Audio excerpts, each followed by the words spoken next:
Hey, it's Sarah. Hi, welcome to my new channel. I've just launched this channel off the back of having a bit of a change and transformation, so I'm keen to see what you think. Please let me know in the comments if you have feedback or topics that you'd like me to explore. I was thinking of covering a few topics today, but I'm just going to start with a quick Bible verse so that I have something like some structure to how I run these sessions. So what I'll do moving forward is I'll probably pick like a verse from the Bible, and I'm sorry if you're not in a non-religious, like atheist paradigm. I totally understand that, and I completely respect that if this doesn't resonate with you. For me, so I'm looking at Romans 12, and it's verse 21. And it says, "Do not be overcome by evil, but overcome evil with good." So that's Romans 12. It's under the section called Love. And it's Romans 12, verse 21. "Do not be overcome by evil, but overcome evil with good." And really, I think, I'm randomly picking these verses from the Bible, just so you know. So I'm literally flicking through it, opening on a random page and picking the verse. Interestingly, I was thinking of having today's topic and subject be on the subject of grudges, because recently there's been an example of some grudges and some animosity in my family. And so I wanted to have a look at this as a subject to help the world really educate on things like revenge, bitterness, evil. When you carry resentment, what does that do to the body? What does it do in terms of somatic? So we'll dig into that, we'll get into that, and we'll have a look at the impact of carrying that energy inside your system and what you can do about it. I think, as someone who's pretty stubborn, right? Aren't we all, right? We all, nowadays we have strong will, and we can be indignant about things and self-righteous. All of us can. We can carry our pain and carry our journeys.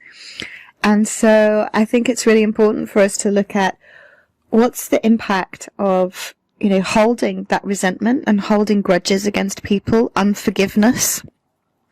And what does that mean in terms of our day-to-day lives? How do we take that forward? Whether it's with a partner, relationships, whether it's with workplaces, people in the office, if it's in day-to-day life with friends, family members.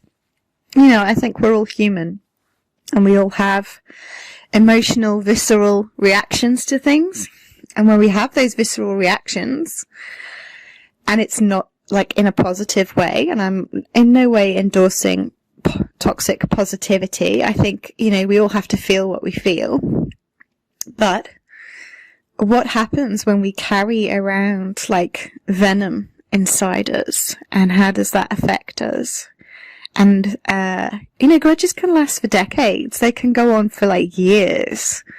So we really need to consider not just the projection of that hatred or that envy or that emotion towards the other, shall we say, or the other party in this instance, but we also need to look at what does that do to us.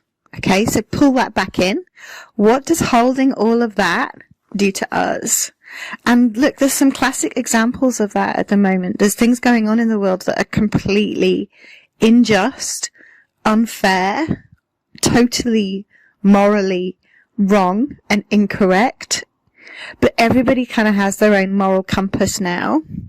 And that's why it's so interesting, particularly in the West, where we're so individuated and we indulge our own individual pleasures, versus what goes on in other parts of the world, where perhaps you have a more collective culture, like China and different countries in Asia, for example, where there is less individuation, less freedom in some ways to be able to express yourself as a unique person and to voice your opinions.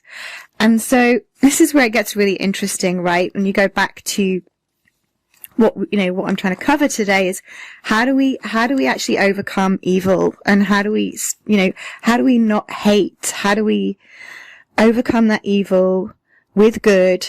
And there's different definitions. I totally understand. Like, some people will be like, that person did this to me, and they committed this offense, and I will seek my revenge on that individual. And you just, like, for the amount of energy that you're putting into that approach for revenge and for non-forgiveness, you kind of have to ask yourself, maybe it's possible for me to actually use this pain. And I'm leveraging the work of the incredible author and artist Jaya John for this. And Jaya actually talks about, you have to take your pain and use your pain for power. And that is just like one of the most, incredible concepts. Take this pain that you're in, that's caused by the other or the group or the nation. There's wars going on at the moment, especially in Europe. Take the pain that is caused and turn it into power. And you can't do that when you're seeking vengeance. Vengeance is not the answer, right? Vengeance, I don't know the origins of the word, but I'm sure if we were to look it up and look at like Latin and Hebrew and different interpretations of the word vengeance, nothing good can come out from that. It is like, it's almost as if you've accepted the evil and absorbed the evil within yourself.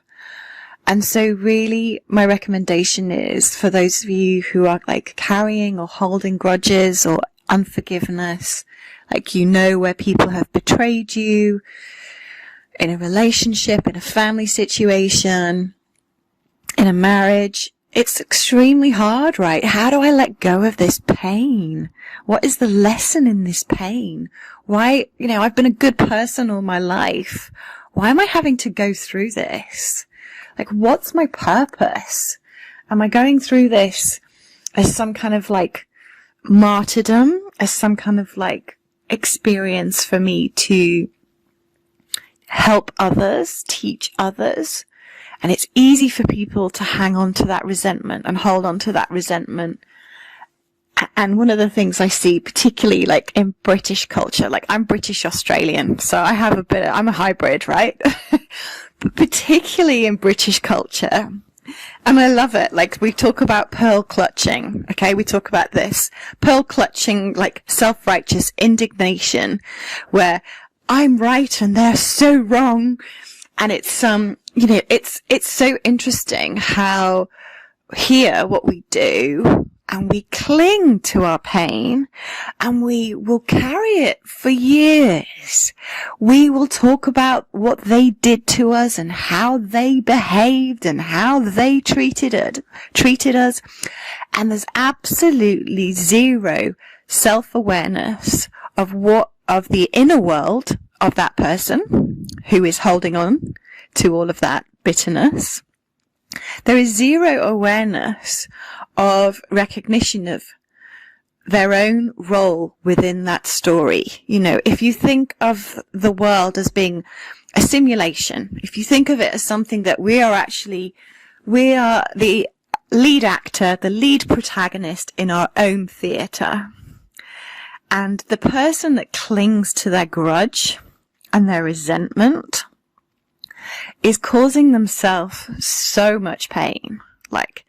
And the person that reiterates that story and can't let it go, literally cannot let it go, has never seen Frozen, has never understood the concept of life is a full roller coaster journey of mini lessons, mini learnings. And when you go through these learnings, you create an art form. You are the art form, okay? Now, what kind of art form are you producing? Are you producing something that's like bitter and twisted and broken and carrying vengeful stories from 20 or 30 or 15 years ago? Or are you the person that takes that and tries to educate the world? Are you the person that actually seeks to improve life for other people? And you can only do that through sacred service. And you can only do that by being extremely brave. So, I just want to say thank you, because this is obviously first episode, first kickoff. Let me know in the comments what you think. You know, this is a hot topic, right? But it's really hard to forgive. Forgiveness is a Christian principle. And the majority of faiths, I'm also a member of the Baha'i faith, and forgiveness is, it's fundamental in most faiths, okay, around the world. The ability to surrender to a higher power and to understand that not our will be done in every single situation, but God's will be done is, something for all of us to take literally and viscerally, to be able to love through all of it, right? That's what we're here for. We are here to do that.